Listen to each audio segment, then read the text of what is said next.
All right, to continue, I do apologize for the skipping in the videos here. So we're gonna continue with our little daikon slaw here. And then what we're gonna add in this is just some fresh cilantro. And like I said, the reason we're doing this first is because you want these vegetables to pickle for a little bit while we're preparing the other food. So I'm just gonna take your bunch of cilantro, and it's okay to use the stems. A lot of people only like to use the leaves. I like the stems. There's a lot of full flavor. I'm just gonna rough chop this. Nothing.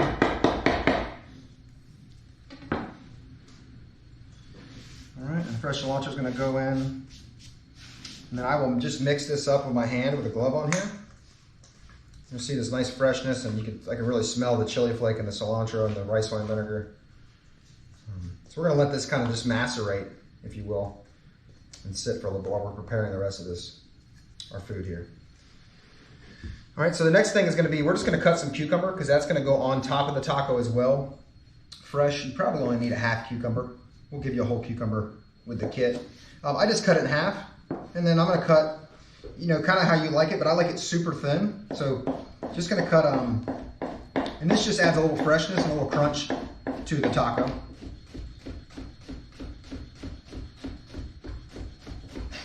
Right, some little half moons there. All right.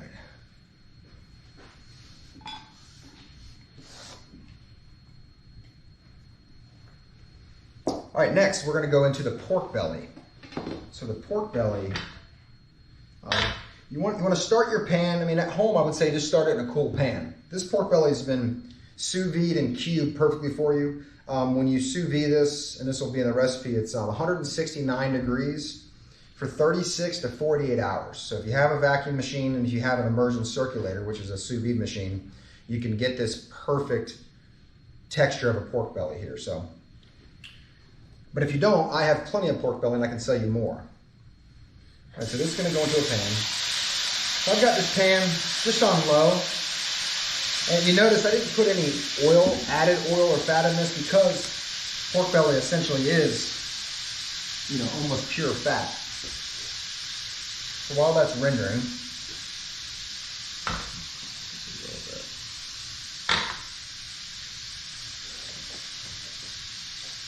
oh, I wish you could smell this right now. You guys will smell it when you enjoy your dinner. Oh, one last thing I did forget to add to the daikon, the carrot slaw was, I buy this really good quality red boat fish sauce. So this will get just a couple drops, and this will come in your kit as well. You want about a teaspoon in here. And that really is a traditional Vietnamese additive to different dishes. All right, so while this is rendering still, so you notice this is not sticking at all because there's so much, pork belly is so fatty, you don't need to add any oil as I stated. So I'm gonna crank this up a little bit. And while that's rendering again, I have here, I prepared a little, this is like a Vietnamese style banh mi traditional sauce here. So you'll get this in your kit. This is what we're gonna toss the pork belly in to give that nice caramelization and your nice little chunky pork. But also we're gonna use this for our little soba noodle and vegetable stir fry.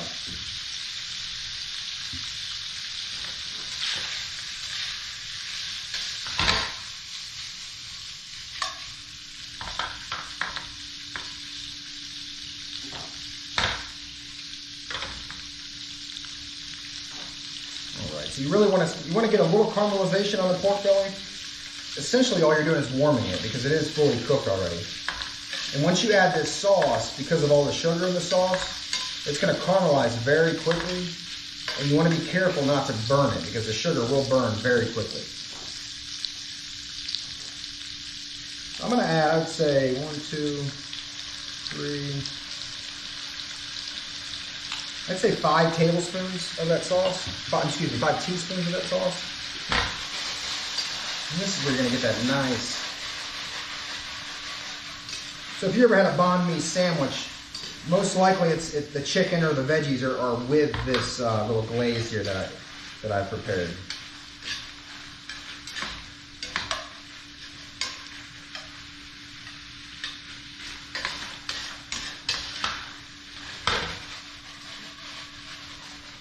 All right. take this pork belly out of here.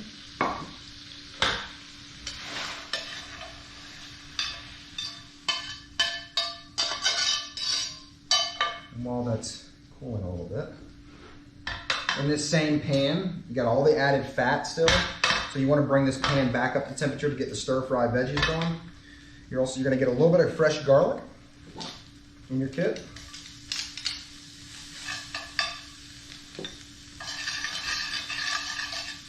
Actually, I'm going to add left. You want to leave some of the pork fat in there. I'm going to leave a little bit more.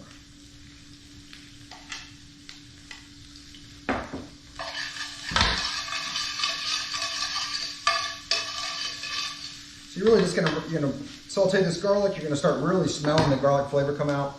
And then you want to add in your snow peas that we provide with you. You also want to add in your peppers and onions. All right.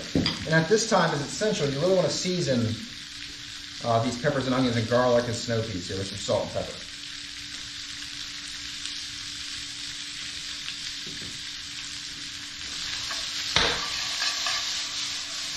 So when you're stir frying, you want to get the pan really hot. And what that's going to do is really going to blister and sear these little veggies, depending on what you're putting in there.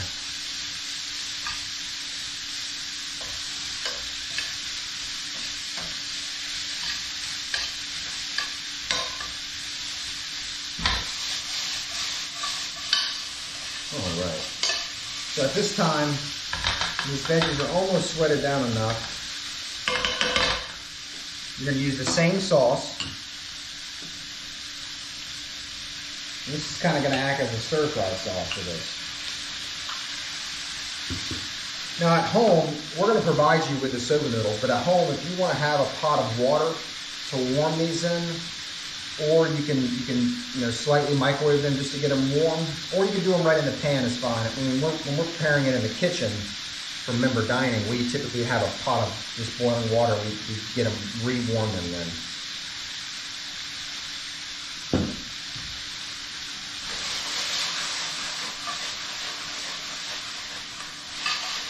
All right, so these veggies are pretty much done. So I'm going to put in this pasta.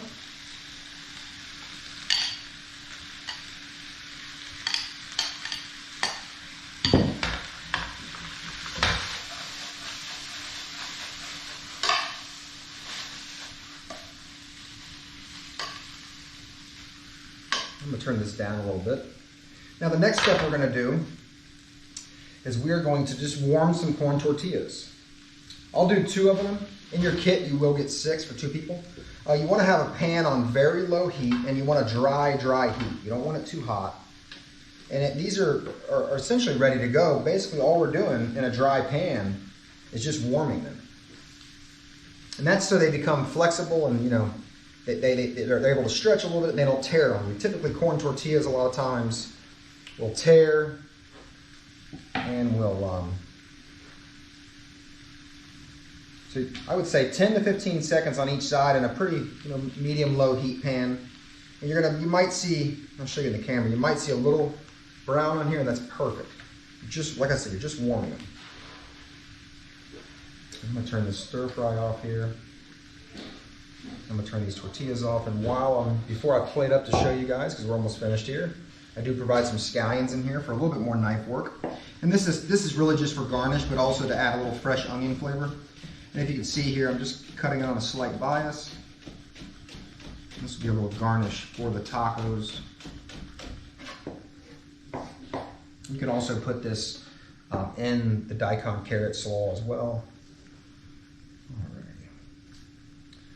All right, so plate up wise, I'll start with the soba noodles, if you're going to do this at home. All right.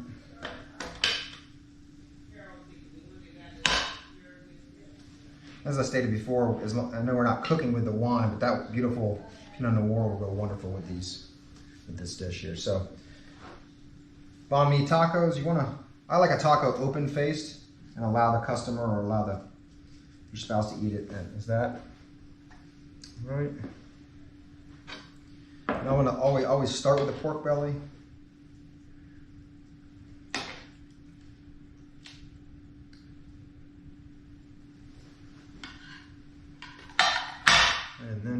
put this DAIKON SLAW it's already softened up. You can see the carrots have already softened up. A little bit right on top. Alrighty. And then some fresh cucumber on each one, just to add that nice little crunchiness.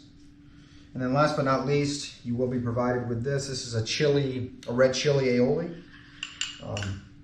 And it's your choice of putting this on or not, but I like to put a little bit on top of each.